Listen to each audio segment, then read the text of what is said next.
నమస్తే, welcome to federal Telangana. నేను మీ ఫజల్. ఈరోజు భారీ అంచనాల మధ్య ప్రధానమంత్రి మోదీ హైదరాబాద్లో పరేడ్ గ్రౌండ్ లో మాట్లాడారు. బీజేపీకి సంబంధించిన తన క్యాడర్ లో ఉత్సాహం నింపడానికి ఆయన చేసిన ప్రయత్నం ఏ మేరకు ఫలితాలు ఇచ్చాయి, అవి ఓట్ల రూపంలో ఎలా మారతాయి అనే అంశాన్ని మనతో చర్చించడానికి సీనియర్ జర్నలిస్టులు చలసాని నరేంద్ర అలాగే ఫణికుమార్ మనతో ఉన్నారు.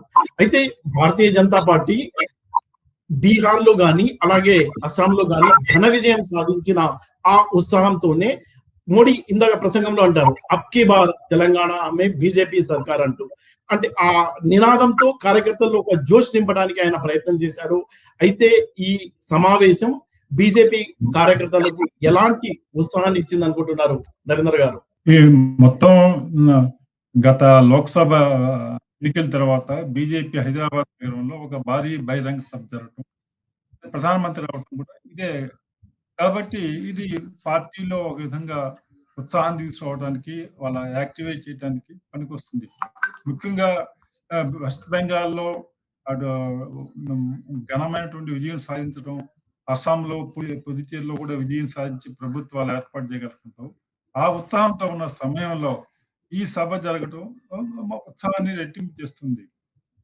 ఇది తెలంగాణలో ప్రధానమంత్రి ప్రసంగం అంతా కూడా దేశం మొత్తం ఎక్కడ ఎన్నికలు జరిగినా బీజేపీ వస్తుంది, ముఖ్యంగా తెలంగాణలో రాబోయేది మా ప్రభుత్వమే అనే ఉత్సాహం వస్తుందనే సందేశం ఇవ్వడానికి ప్రయత్నం చేసినప్పుడు కూడా బీజేపీ దృష్టి ప్రధానంగా గ్రేటర్ హైదరాబాద్ ఇప్పుడు మున్సిపల్ కార్పొరేషన్లుగా డివైడ్ అయ్యి ఈ సంవత్సరం లోపల ఎన్నికలు జరగవలసి ఉంది, అక్కడ ఎన్నికలు జరుగుతాయని అనుకుంటున్నారు.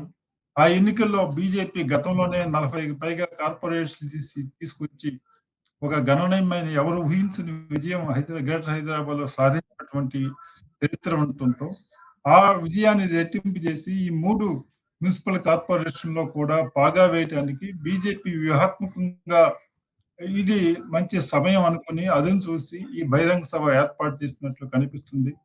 9,700 కోట్ల రూపాయలకు సంబంధించిన పథకాలని శంకుస్థాపనలు ప్రారంభోత్సవం చేశారు. అంటే ఏదైతే బీజేపీ ఇస్తున్న పథకాలు ఉన్నాయో ఆ లబ్ధిదారులని బీజేపీ ఓటర్ గా మార్చుకోవడం అనేది బీజేపీ యొక్క వ్యూహంగా అనుకోవచ్చా? ప్రధానమంత్రి ఎక్కడ పర్యటన జరిపినా కూడా అది ఇటువంటి పథకాలు అవన్నీ కూడా ఆన్ గోయింగ్ పథకాలు, రాబోయే పథకాలు, వాటికి ప్రత్యేకంగా ఈ రోజున ప్రత్యేకంగా కొత్తగా ఏ పథకాన్ని కూడా ఆయన ప్రారంభించినట్లేదు. కాబట్టి వాటిని అధికారిక కార్యక్రమంగా ప్రధానమంత్రిని చేయటం కోసం ప్రధానమంత్రి ప్రధానంగా హైదరాబాద్ వచ్చినట్టు తెలుస్తుంది. ఏంటంటే సింధు హాస్పిటల్ ప్రారంభోత్సవానికి కమిటీ అయి ఉన్నారు. దానికోసం వాళ్ళు పలుకుబడి ఉపయోగించి హైదరాబాద్ లో ఆయన కార్యక్రమం ఏర్పాటు చేస్తున్నారు. దానికి ఒక అధికారిక హోదా తీసుకోవడం అధికారిక కార్యక్రమాలు పెట్టుకున్నారు. ఈ లోపల దీనిని ఉపయోగించుకుని గ్రేటర్ హైదరాబాద్ ఎన్నికల్లో ప్రయోజనం పొందుదామని బీజేపీ పార్టీ తరఫున ఈ బహిరంగ సభకు ప్లాన్ చేశారు. అయితే ఆ బహిరంగ సభకి ముందుగా ప్రజా ఆగ్రహ సభ అని పేరు పెట్టారు.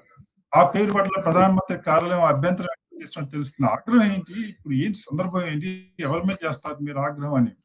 కాబట్టి లేకుండా ఇప్పుడు బహిరంగ సభ ఆయన యాక్చువల్ గా ప్రధానమంత్రి పర్యటనలో కార్యక్రమంలో ముందుగా బహిరంగ సభ లేదు.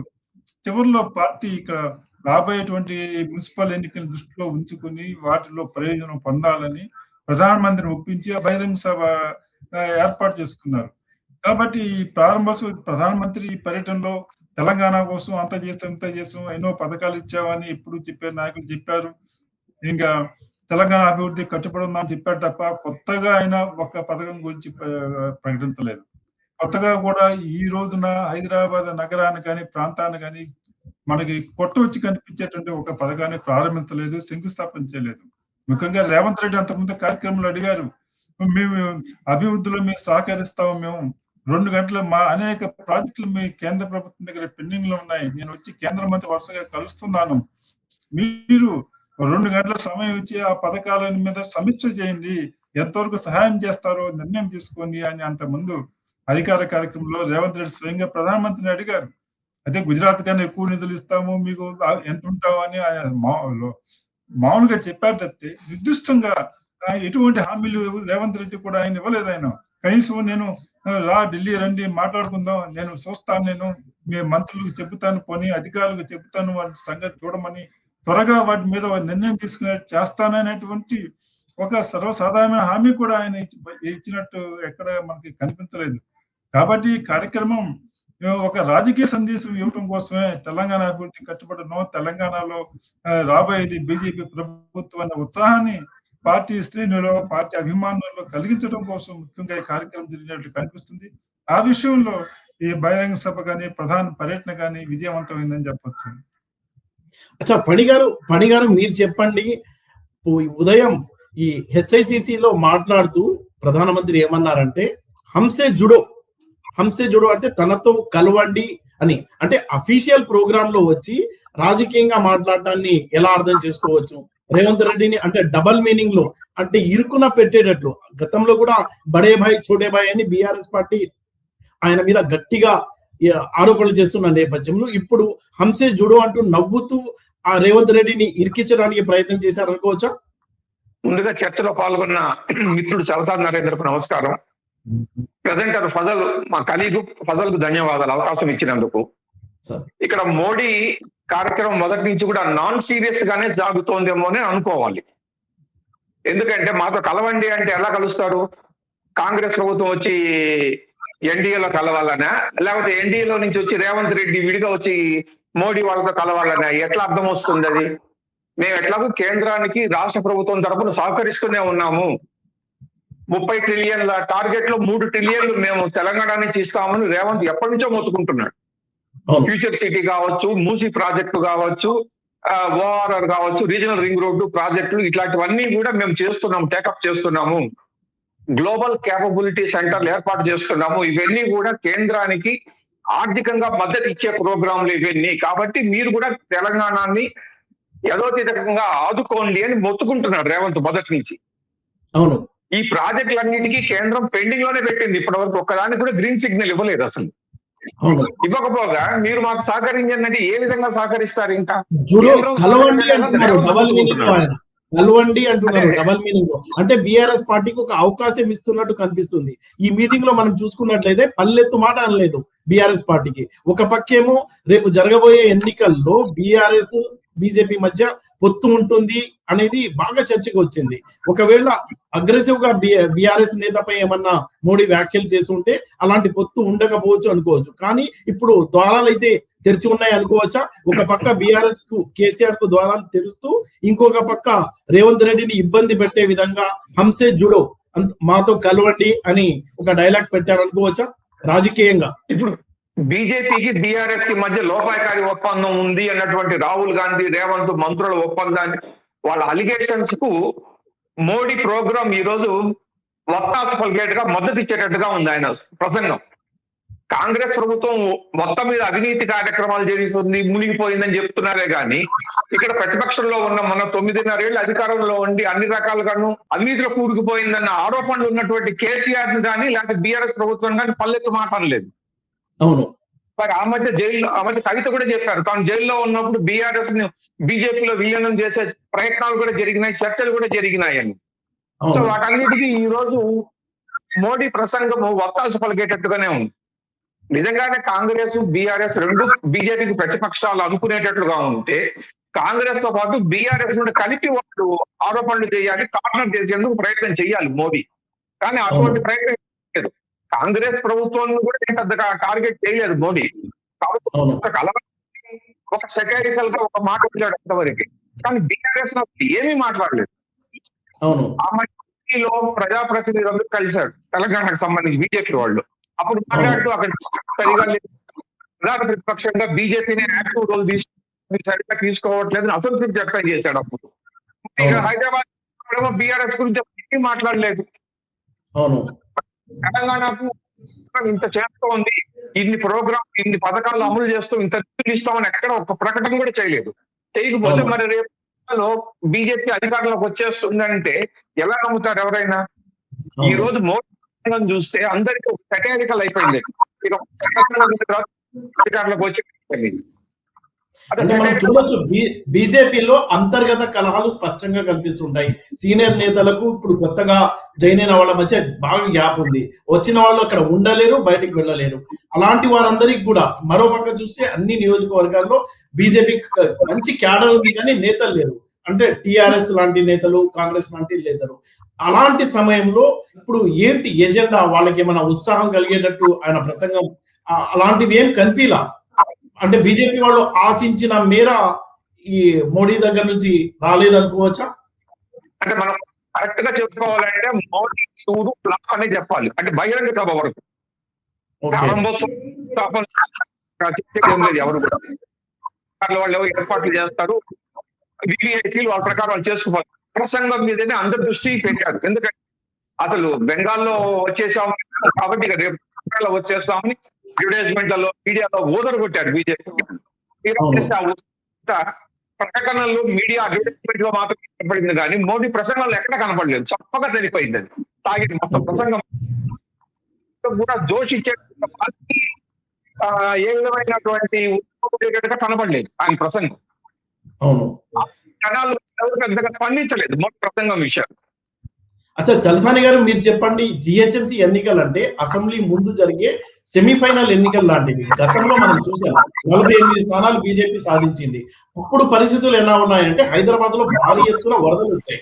ఆ వరదలు వచ్చిన నేపథ్యంలో కేసీఆర్ ఏం చేశారంటే ప్రతి ఇంటికి 10,000 రూపాయలు ఇస్తానన్నాడు. కానీ 100 ఇళ్లు కనుక మనం ఎగ్జాంపుల్ చూస్తే, నేను ఆ టైంలో కవర్ కూడా చేశాను న్యూస్, కేవలం 10 మందికి, ఆ 10 మంది కూడా పార్టీ క్యాడర్కి ఇవ్వడం, జనాల్లో బాగా అసహనం రావడంతో వాళ్ళకి ఆల్టర్నేట్ గా బీజేపీ కనిపించింది. కాబట్టి భారీ ఎత్తున అప్పుడు 48 మెంబర్స్ బీజేపీ గెలిపించుకోగలిగింది. ఆ టైంలో బండి సంజయ్ బీజేపీ అధ్యక్షుడిగా ఉన్నారు. ఆయన వాగ్దాటి కూడా కొంత పుష్ చేసిందని మనం చెప్పుకోవచ్చు.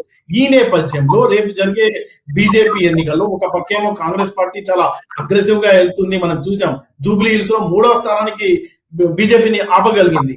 ఈ నేపథ్యంలో బీజేపీ ఏం చేయబోతుంది, వాళ్ళ ముందు ఉన్న వ్యూహాలు ఏంటి, నిజంగా వాళ్ళు అనుకున్నట్టు సక్సెస్ అవుతారు అనుకుంటున్నారా?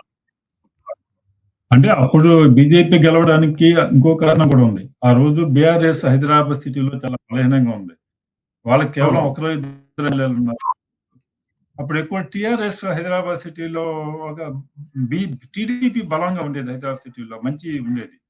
అయితే చంద్రబాబు నాయుడు ముఖ్యమంత్రిగా అర్ధాంతంగా క్యాపిటల్ నుంచి ఆయన కార్యక్రమాన్ని తీసుకెళ్లి అమరావతికి వెళ్ళిపోవటం, ఇక్కడ ఆయన ప్రసంగంలో కూడా ఎక్కడ కూడా దూకుడుగా మాట్లాడకపోవటం కేసీఆర్ మీద, ఇక్కడ ఉన్నటువంటి ఎవరైతే ఆంధ్ర ప్రజలకు ఉన్నారో వాళ్ళకి నేను రక్షణగా ఉంటాను, మీ ప్రయోజనాలు కాపాడుతాను, నేను భరోసా ఇచ్చే విధంగా ఆయన మాట్లాడలేదు. ఆయన అంతసేపు సైబర్ సిటీ అది ఇది నేను కట్టానని ఆయన ఆ ప్రచారం తప్పితే, మీకు భరోసాగా అన్నగా నేను ఉంటాను, మీకు మీ తరఫున పోరాడతాను, మీకోసం నేను పనిచేస్తాను అనేటువంటి ఒక భరోసా కల్పించకపోవడంతో ఆనాడు వాళ్ళంతా కూడా సాధారణంగా టీడీపీ ఓటర్స్ అంతా కూడా అప్పుడు కాంగ్రెస్ వ్యతిరేకత ఉంది కాబట్టి వాళ్ళు ఆ రోజు బీజేపీని ఒక ప్రత్యామ్నాయంగా చూసుకునే వాళ్ళు బీజేపీకి చాలా మంది వాళ్ళు ఓటు వేయటం జరిగింది. ఆ విధంగా బీజేపీ కూడా బీఆర్ఎస్ క్షేత్రం లేకపోవడం, కాంగ్రెస్ కూడా నగరంలో అంత బలంగా లేకపోవడం ఆ రోజుల్లో బీజేపీ కలిసి వచ్చింది. ఇవన్నీ కూడా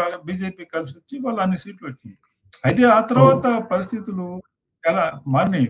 బీజేపీకి దాదాపు ఇక్కడ 3 ఎంపీలు ఉన్నప్పుడు కూడా సిటీలో రేపు ఐక్యంగా రాజా సింగ్ లాంటి ఎమ్మెల్యే ఆ రోజు అంత ప్రతికూలతలో కూడా గెలిచిన ఏకైక ఎమ్మెల్యే కూడా వాళ్ళ పార్టీలో లేడు. మరి రేపు ఏం చేస్తారు, ఎటువంటి ఏ విధంగా చేస్తారు చూడాలి మరి. అయితే ఇప్పుడు ప్రధానమంత్రి గారి పర్యటన వాళ్ళ జరిగినప్పుడు ఒక అకేషన్, స్పెసిఫిక్ అకేషన్ కానీ సందర్భంగానే లేదు ఆయన ఉత్సాహంగా ఉండడానికి కూడా. ఆయన క్యాజువల్ గా ఆయన అటు ఇటు కర్ణాటక వచ్చినప్పుడు మధ్యలో ఇటు వచ్చారు, వేరే కార్యక్రమాలకు వస్తున్నప్పుడు వేసినారు. కాబట్టి ఈ కార్యక్రమం రామచంద్రరావు గారు ఆయన రాష్ట్ర అధ్యక్ష పదవి చేపట్టిన తర్వాత జరిగినటువంటి మొట్టమొదటి భారీ బహిరంగ సభ. కాబట్టి ఇది ఒక విధంగా ఆయన నాయకత్వానికి ఆయన ఏమాత్రం ఆయన మాస్ లీడర్ కాదనే పేరుంది. అలాంటి ఏ విధంగా జనాల్ని ఆయన మొబిలైజ్ చేయగలంటే ఆ విషయంలో ఆయన సక్సెస్ అయ్యారు. ఆయన మంచి విధంగా ప్రజల్ని సమీకరించడం, ఆ బహిరంగ సభను బాగా సమీకరించడంలో తాను ఏ నాయకుడు కూడా పార్టీని సమీకరణలో, జన సమీకరణలో కానీ, ఒక బహిరంగ సభను ఏర్పాటు చేయడంలో కానీ, కార్యక్రమాల నిర్వహణలో తాను ఎవరికి తీసుకోను అని ఒక విధంగా ఇది రామచంద్రరావు గారి నాయకత్వానికి ఒక పరీక్ష ఉంటే ఆ పరీక్షలో ఆయన విజయం సాధించారు. ఆయన తన యొక్క ప్రతిభని, తన ఆర్గనైజింగ్ కెపాసిటీ సామర్థ్యాన్ని నిరూపించుకున్నారు. ఆయన అందరిని కూడా పార్టీలో అందరిని కూడా కూడగట్టుకుని కానీ, అందరిని సమన్వయపరుచుకుని కానీ, ఎటువంటి వివాదాలు లేకుండా, అల్లజాలు లేకుండా అందరూ కలిసి ఉమ్మడిగా దాని కోసం పనిచేసేట్టు చేయటం. ఆ విధంలో ఆయన నాయకత్వానికి ఇది ఒక మొదటి పరీక్ష. దాంట్లో ఆయన సక్సెస్ అయ్యారని చెప్పొచ్చు.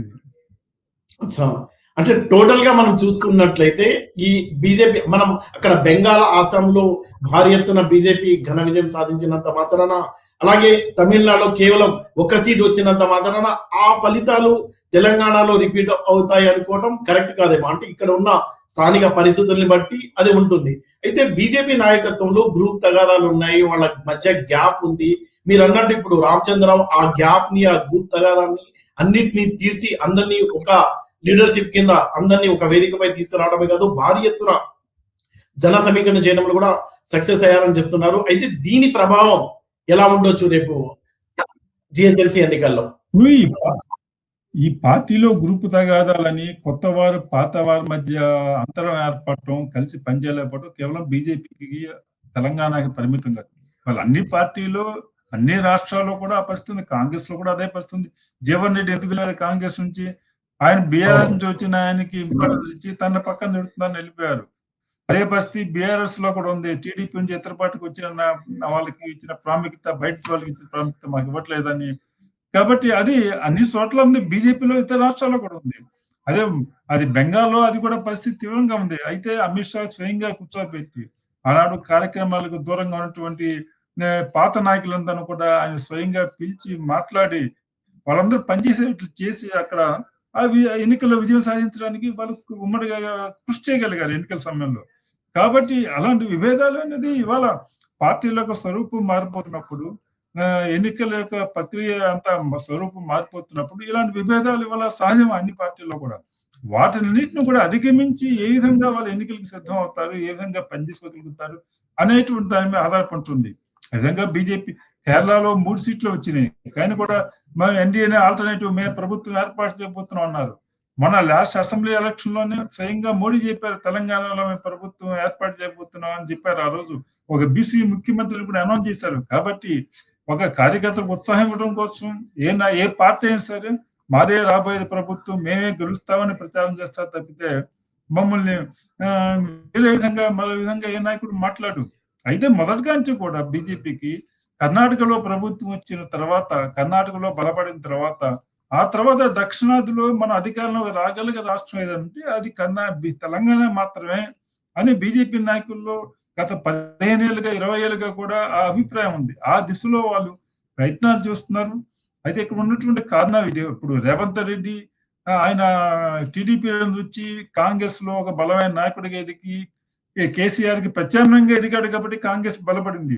అయితే రేవంత్ రెడ్డి కనుక కాంగ్రెస్ లో చేరకుండా ఆయన పిసిసి ప్రెసిడెంట్ కాకుండా ఉంటే కాంగ్రెస్ పరిస్థితి ఎలా ఉండేదో మీరు ఊహించుకోండి. అప్పుడు బీజేపీకి మంచి అవకాశం వచ్చి ఉండేదమ్మా. కాబట్టి రాజకీయ పరిణామాలు ఒక్కో సందర్భాలను బట్టి, పరిస్థితులను బట్టి మారుతూ ఉంటాయి.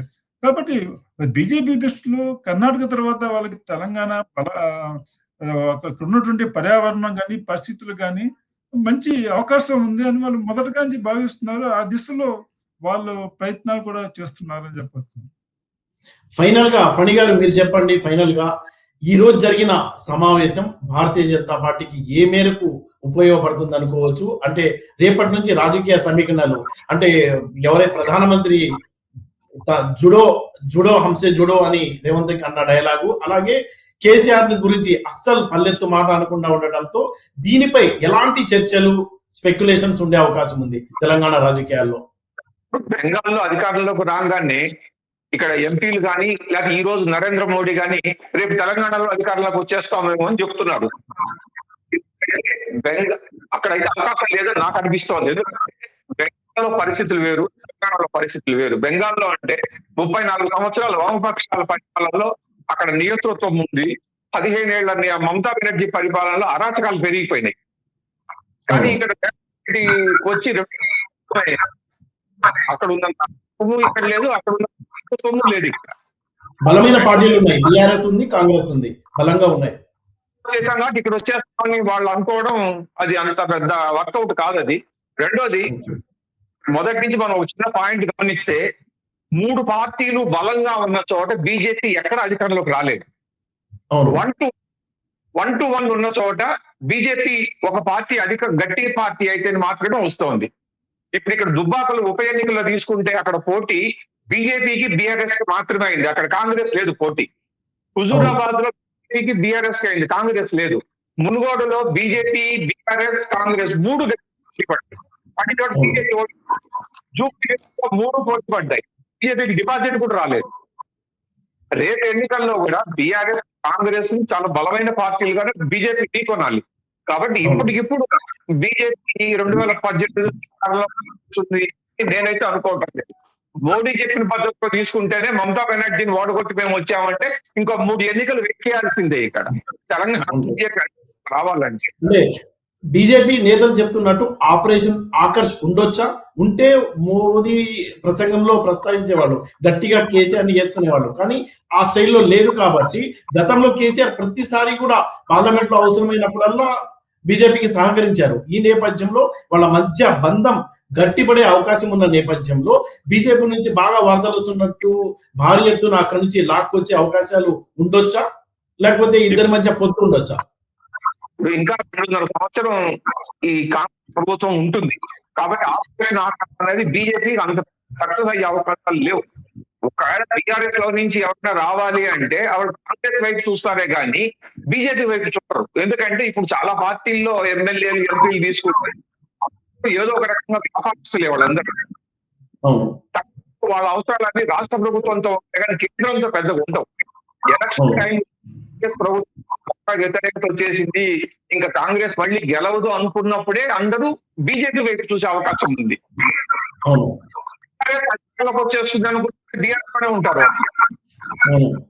బీజేపీకి అయితే ఆపరేషన్ ఆకర్ష్ లో నేతలు వస్తారని నేను అనుకునేందుకు లేదు. ఎందుకంటే అరాకొర ఇప్పుడే స్టార్ట్ అయింది కవిత పార్టీ తెలంగాణ.